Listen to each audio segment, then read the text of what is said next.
Good afternoon, everyone, and thank you for joining us today. The Our Driving Concern Employer Traffic Safety Program is pleased to be able to offer the webinar, Running on Empty, Understanding Fatigue as Impairment in the Workplace. I want to welcome our presenters, Lisa Robinson, Senior Program Manager with the National Safety Council, and Cindy Leonard, Program Manager with the National Safety Council. A few things to note before we get started. If you joined us via phone, please press *6 to ensure your phone is muted. This will minimize background noise and ensure sound quality. You do have the ability to type questions during the webinar using the chat function at any time during the webinar. Questions will be answered at the end of the presentation. And if you should encounter any problems or issues, please type a message in the chat function to let us know, or you can email me at deanne.crane@nsc.org. The presenter's contact information will be available on the last slide. There is also a very brief post-event survey at the conclusion of this webinar. Because this program is funded through grant dollars and provided at no cost to employers, we would greatly appreciate your feedback. With that, I welcome Lisa and Cindy, and I will turn it over to them to begin. Good afternoon. Cindy, are you with me? I am. Lisa, do you want to talk about some of the exciting webinars that we have scheduled for right now while people are commuting from home? Oh, yeah, absolutely. You know, we've always done a lot of webinars, Cindy, but this has been a great opportunity to actually take some of our on-the-road shows and turn them into a lot of mini webinars with sound bites that, you know, people that maybe are working remotely and are looking for some awesome opportunities to be able to extend their learning, their training, gather some more safety, ask their teams to grab some more safety. It's a good opportunity for us to maximize if we're working remotely, or if we're still working in the office, to be able to understand how our safety is so important even at this critical time. Sure, sure. And this morning we're going to be, this afternoon rather, we're going to be talking about fatigue and impairment, how the two correlate. But we've got a lot of exciting opportunities coming. We're planning for more in May, and we also have our drug impairment training available at the end of the month and our transportation training available in May. So for those dates and times, you can check with our website or email us, contact us, and we'll send that to you. Those webinar highlights will also be a part of the follow-up email that each of you receive upon being with us today on this webinar.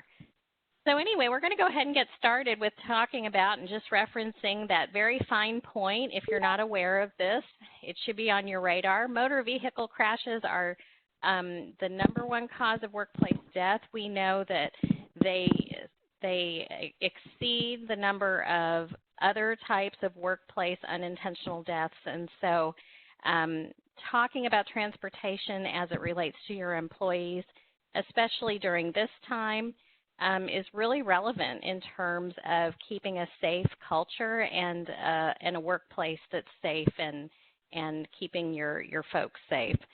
So, Lisa, you know, we had a great session with Brian Felko a couple of days ago. Can you highlight a couple of those points that he made that relate to COVID-19, impairment, and also fatigue?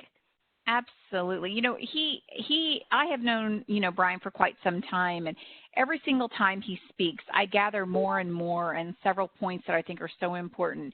And if you're on the webinar today and you did not hear our webinar at the beginning of this week on Tuesday, I encourage you to listen to the recorded webinar. We can also send that link out. He has so many good things, but I do want to mention a couple things that really stood out and made me think about even today's webinar and even yesterday's webinar. One of the things that he said was fatigue doesn't care what the circumstances are. You know, and fatigue does not care what the circumstances are. We sometimes don't understand whether we are fatigued. We don't think we are, or we think we can do it. And so it doesn't matter what's going on around us. We can still be affected by fatigue. And, you know, and another thing, and he always says, what he said is safety is unforgiving. And I always say there are no do-overs. And so basically it's the same thing. So when we're fatigued and we choose to continue to drive, and knowing occupationally it puts us at risk. And, you know, when we are driving that vehicle, it's a weapon, you know. And so when you really look at safety is unforgiving, you add occupation, you add fatigue, it's so important to think about, you know, and also too checking with your family members. That's one thing he was talking a lot about is that, psychological safety and that check-in. We're really good probably to check in on our employees and our teams, but now is the time there needs to be a lot more check-ins. We need to know that they're okay, that they're doing okay, whether they're now in a remote environment or now are they still on the road more because maybe they're in a trucking industry or a essential job duty, right? So those are some of the things that he kind of mentioned too. And he says that we as leaders need to adjust our style a little bit. And I think he's absolutely right. And we need to look at what our guiding principles are. But I think right now, when we know fatigue, we know that stress enhances fatigue. Okay? And right now, we're probably all feeling stressed out a little bit. And so I think he had several really good points. Cindy, were there any others that you thought were so important? I know the one thing that he did say too, I thought was really good was being flexible right now. And I think that's a really good, I think we're all being flexible right at this moment when we don't know what this actually means for us. Yeah, absolutely. And, he stressed this in not just in terms of fatigue, but also in terms of distraction, that with this added level of stress comes distraction, comes stress, comes a lot of different attributes that we're all experiencing, and we're experiencing them at the same time. So, being flexible, being open, being communicative, making sure that your team members feel that you're psychologically a safe place for them to come is really important, not just to keep them engaged and give them a sense of caring, but also on the safety end of things, and safety is what we're here to talk about today. So going on with the fatigue in terms of impairment, we know that fatigue affects safety in the same way that impairment does, and that affects a lot of different job aspects, including transportation. We characterize drowsy driving as the feeling of tiredness, sleepiness, just reduced alertness while driving. And we know that that's going to impact your ability to respond well to situations and make good judgments and to respond quickly to situations when you're on the road. And none of that's new, but it might be new to you to think about drowsy driving as impaired driving.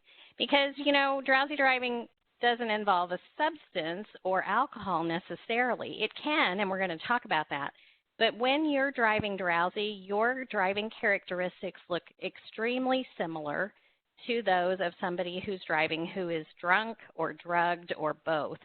So we can really align these two characteristically. While we're really used to the idea of thinking of taking somebody's keys away when they've had too much to drink and they're wanting to drive, we don't typically do that for our friends who are tired. And so, we want you to, if you haven't already, started thinking about who's tired in your workplace, who might be drowsy as the effect of working longer hours, or even just, the stress and the underlying conditions of pulling more shifts or being more involved in more work tasks. Think about those people and think about whether or not their drowsiness and their fatigue could have the same impact and the same risks as if they were driving drunk. And the National Highway Transportation Safety Administration helps us define this just even a little bit more clearly. We look at what we call the 4 Ds, a driver who is either drunk, drugged, distracted, or drowsy, and we see a lot of the same components across all 4 of those Ds. We see a lot of characteristics that look familiar, that look similar, and we want to keep those in mind when we're thinking about the people that work for us and their time on the road. So statistically, we're told anyway that 21% of all fatal crashes may involve drowsy driving. Lisa, just, give me an idea here. What do you think of that number? I believe that number is underreported. We know that even distracted driving crashes are underreported. And when it comes to fatigue and drowsy driving, until recently, even distraction wasn't even listed on the crash reports. There's not a place on a crash report to track whether somebody's been drowsy or fatigued, whether it could be from medication or whatever the variety of reasons might be that someone's tired. There is not a place to record that. And a lot of companies in their crash reports, when they're doing their crash investigation, they may not be asking those questions. We know that this number is underreported because unless there's a notation made, we're not gathering that data. Well, and I'm glad you brought that back to the employer and the data gathering process, because we are talking about providing another webinar that addresses some of those issues a little bit more comprehensively than we're going to today. So I'm glad that you highlighted that, Lisa, because that's going to be another opportunity in the next couple of weeks or month to come back and have a webinar session with us like this and delve more into the fatigue and the reporting and the data. And so when we're talking about driving sleepy, we're really looking at somebody who's driving on 4 to 5 hours of sleep, which means that they're actually 4 times more likely to crash. And that's a similar crash rate danger as somebody who is legally intoxicated in the state of Texas at the BAC level of 0.08. So that's kind of a fancy way of saying if you're driving on that little bit of sleep, you are driving in the same characteristic range as somebody who has blood alcohol concentration level of 0.08. And that's pretty staggering as a number. That's a pretty dangerous way to be driving. So why are we going to be poor drivers when we're tired? Well, there's a couple of different sides to this. There's the performance effect, right? We're going to be slower to react. And slow can be deadly when you're a driver. If you don't respond quickly to something that comes out in your range or happens suddenly, then that's the difference between having a crash or having a near miss. And that's a pretty significant risk. You're also going to be less vigilant and less attentive. And we also know that you're going to make poorer decisions. It's kind of in the same range as somebody who has made a decision while they're intoxicated. Typically, somebody who is intoxicated is not making as good a decisions and as sound a judgment as they would be if they were completely sober. The other thing that's happening in a drowsy driving situation is you may be encountering what we call a microsleep. And that is literally your brain stopping and you having these millisecond type of sleep episodes. This is a very dangerous characteristic, and this means that it's time to get off the road immediately. A microsleep is something that you've probably experienced. If you're an adult that's been driving for a couple of decades, then you've experienced this at some point, and you've experienced it while you're driving. So you want to think about that in the range of possibility as being just as dangerous as if you were driving drunk, and this is the time to be off of the road. So to look at that a little bit more quantitatively with the numbers, losing 2 hours of sleep is similar to having 3 beers. Now, I don't know about you, but I can pretty much gauge that in a 7 to 10 day period of time, there will be one night in which I don't sleep as well.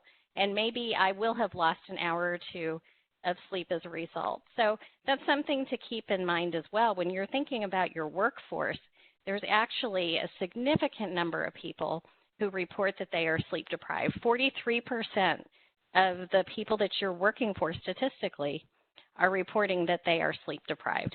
So how much sleep should you be getting? You should be getting, as an adult, around 7 to 9 hours of sleep, and that's from the National Safety Council and the National Sleep Foundation. So that's a pretty hard number that we go with when we think in terms of how much you should be sleeping. We don't talk a lot today about sleep disorders, but we do know that a lot of them are undiagnosed and untreated, so you have to look at your employee force as having that potential as well. And this type of disorder is very serious if this person is driving for you. And another fine point that brings home that relationship between alcohol and sleep deprivation, this graphic does a really good job of showing us somebody who's now been awake for 12 hours, somebody who's been awake for 18 hours, and somebody who's been awake for 24 hours. And we sincerely hope that you don't fall in the range of somebody who's up for 24 hours, but we know some jobs are that demanding, particularly right now in the medical field. And this is somebody who, at the very least, is showing signs of impairment similar to somebody with a 0.1 BAC level. And this is somebody who should not be behind the wheel. Hey, Cindy. Yes. This is a really good point, and we've mentioned this before, and I think this is a really good point to remind people that we know there are pro and college football teams that monitor sleep. We know it's for peak performance. right? And we know that comes back to money. We know that that's why sports is monitoring. And we also know, I always like to share people this year with the Final Four. When Texas Tech made it to the Final Four, it was interesting because the team had been putting their phones together. And this team started winning games. And every night before a big game, they were putting their phones together. And so they noticed how well they were playing, not having that distraction and getting a good night's sleep. So by putting their phones together, you mean they were locking their phones up so they wouldn't be distracted by them? That's right. They were not using their phones at night. And so it came out at the very end that the team did not have their phones at night because they were putting them together to get them. They were not with them at the night before a big game. And I found that very, very interesting that they had chosen this and they had made it to the Final Four. And it was simply, and so it goes back again to peak performance, a good night's sleep, and knowing that we have college and football teams that monitor the players' sleep. Again, peak performance, and it's tied to money, of course, which is why they do it. And I think that's so relevant when you talk about performance and time awake here.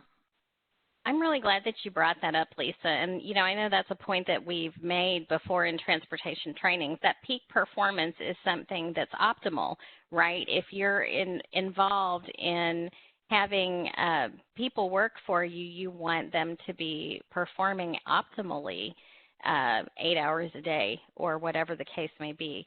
So these next two slides give us a little bit of a reference point in which somebody was not engaged in a peak performance.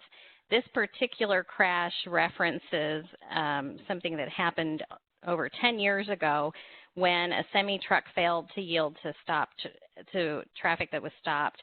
And this crash resulted in 10 people losing their lives.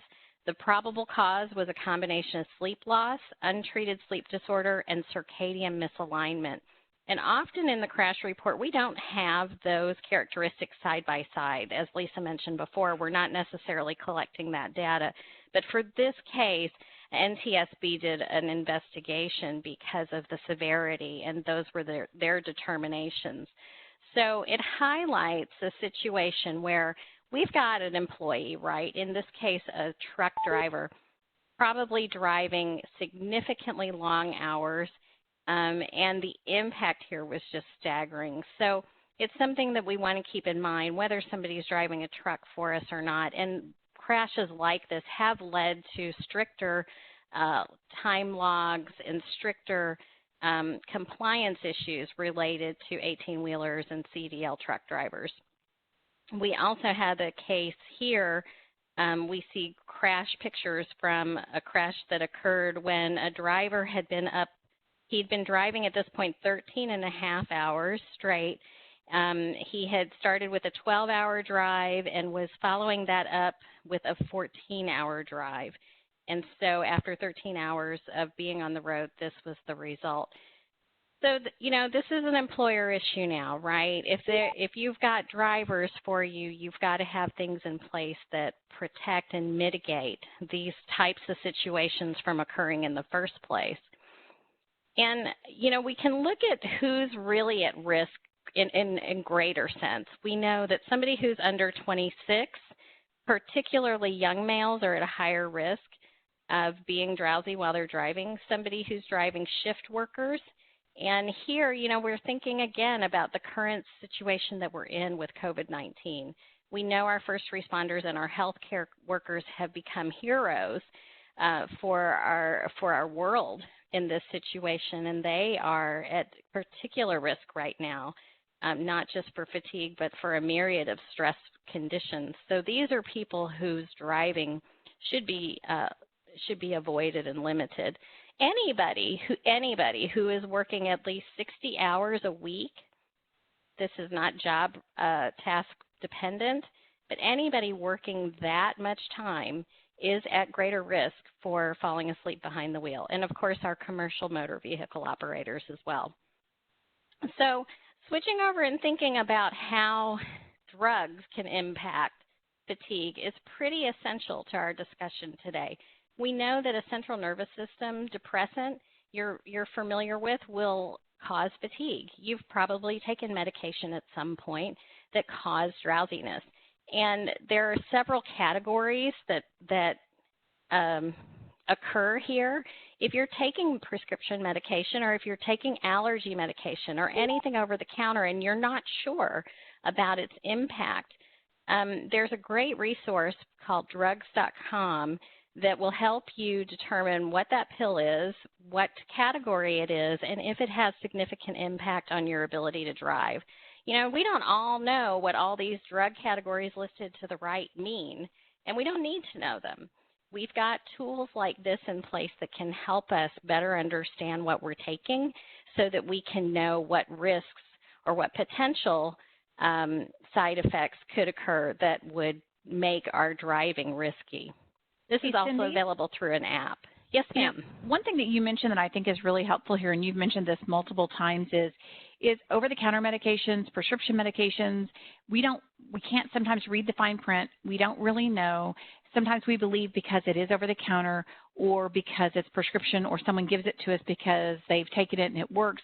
They don't necessarily know, and this is why this has been a really great tool. And so even in a safety meeting, talking about that is super helpful because we do see things, but we're like, oh, well, that's fine. Or they'll say, well, it does, don't operate machinery, but they're still operating a backhoe or they're still driving a vehicle because, well, it doesn't really affect me, right? Yeah, it's interesting that we can make those decisions sometimes thinking, well, I've been okay before, so I'll be okay now. We've, accumulated data to suggest that we're making sound judgment if something hasn't happened adversely before. And really, the best way to get in front of a situation and understand it is to educate yourself and have that objective information in front of you. And drugs.com is a great resource for that. So we recommend you check that out. We also recommend that you share that resource with your employees. Another interesting resource, it comes from datawiserx.com, and we're actually looking at developing a webinar that will take us through some of these examples. Here we have a polydrug, and if you're not familiar with that word, it means that more than one drug or alcohol is in the system of a person. We know law enforcement sees this multiple times when they pull somebody over. The person may have been drinking, and they might also smell like they've been smoking cannabis or smoking marijuana. So that's a polydrug example, but there's polydrug examples that exist in your own medicine cabinet. So maybe you're taking some prescription medicine and now your allergies are flaring up and you need some help with that. Understanding the effects of more than one drug is really important to mitigating those risks as well. And this is a great resource. This is a great safety talk. This is a great tool to have as a consumer, as a human being, so that you can really understand what risks you don't want to be taking. So when we talk about signs of drowsy driving, there's a couple of things that really come to mind that you should be aware of. You might experience drooping, heavy eyelids, ability to frequently blink or having trouble just keeping those eyes open, yawning repeatedly, rubbing your eyes, noticing that head bob. That head bob, it signifies that you're having a microsleep. So the head bob is a very dangerous sign. Other signs you might see in terms of your ability to drive, drifting from lanes, hitting a rumble strip, tailgating. These are things that might be noticeable about somebody who's tired while they're driving. And you can do a lot to prevent these things. Lisa, would you like to pick up and talk a little bit about some of the preventives that we like to encourage?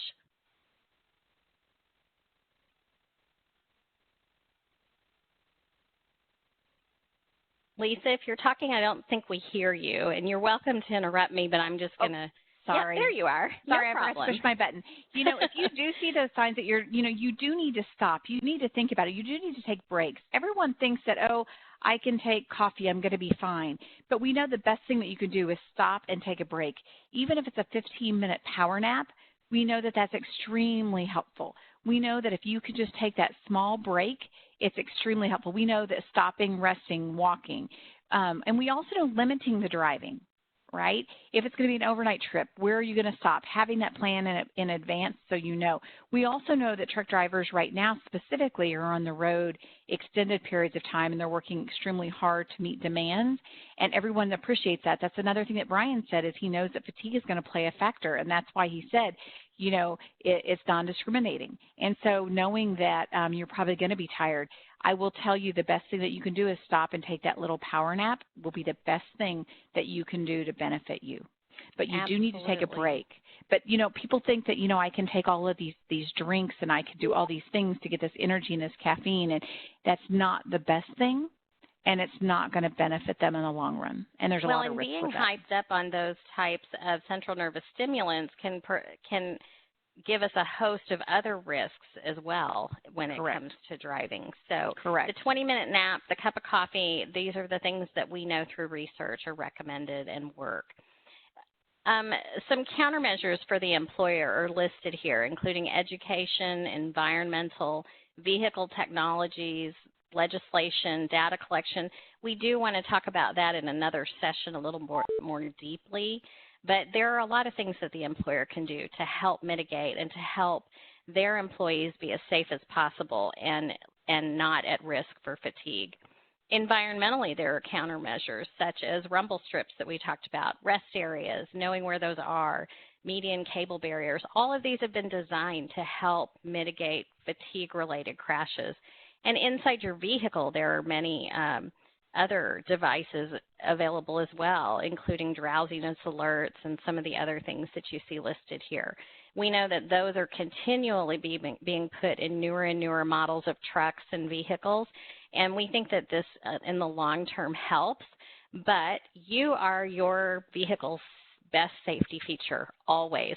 So with all these vehicle technologies emerging, great tools, you're still the main safety feature. You're still the reason why that vehicle stays safe. We talked about underreporting, and we think that the underreporting component could be as high as 350% greater reporting, meaning driving fatalities are underreported at an extremely high rate. And some of that is because there's no place on a lot of crash forms to record that information. It's also not part of law enforcement typically responding to the scene. So we know drowsiness is also difficult to determine, you know, where we can measure alcohol or we can measure other substances in the blood. We can't really measure drowsiness or how drowsy somebody is nearly as scientifically or as easily. So we recommend finally taking advantage of our free toolkit for fatigue in the workplace that's available through the National Safety Council. We will send you that link in the follow-up email. I know I saw some questions coming through. If Lisa or Deanne saw some questions that people had, if you can speak up. Lisa, you've got some probably wrap-up points or some things that you want to mention. I do. Cindy, you know what? Fatigue, I think, is under-recognized and underrated, and I don't think it's really been on the safety radar for long because people assume that we're all adults. We all assume everyone should get a good night's sleep.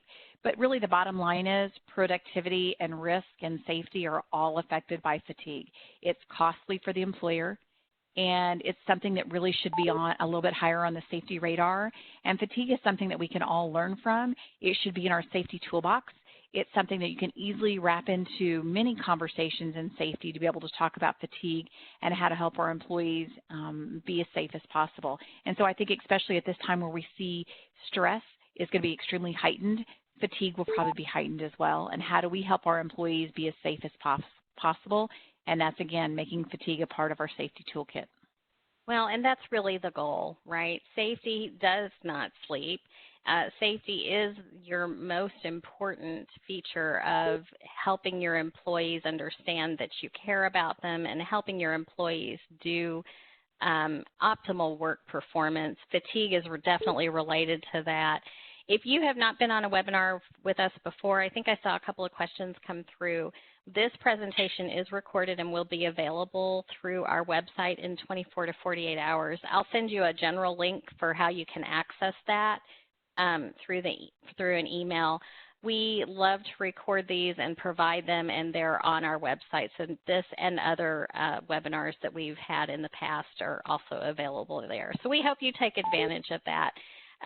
If you have any other questions, any other thoughts, or things that you would like to see us look into and bring to you, that's what we're here to do. We're here to help employers understand safety risks related to transportation, and in some cases related to impairment transportation. So let us help you with that. Give us your feedback, and let us know what topics are on your mind and what's relevant right now. We certainly hope you're going to continue to be safe in the COVID-19 era and beyond. This is a very important time in our world, and we appreciate that you spent some time with us today to look at the impairment-fatigue relationship and that relationship to safety.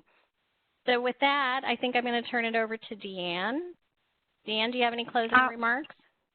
All right. Thank you, Cindy, and thank you, Lisa. And I want to thank everyone else who attended today. Remember to check out our upcoming webinars. You can find them on our website. And please, as you're exiting out today, check out our brief survey and complete that for us. It does help us with future webinars as we take your comments and move forward with those. And thank you for joining us again, and that concludes our webinar. Thank you, Deanne. Thank you.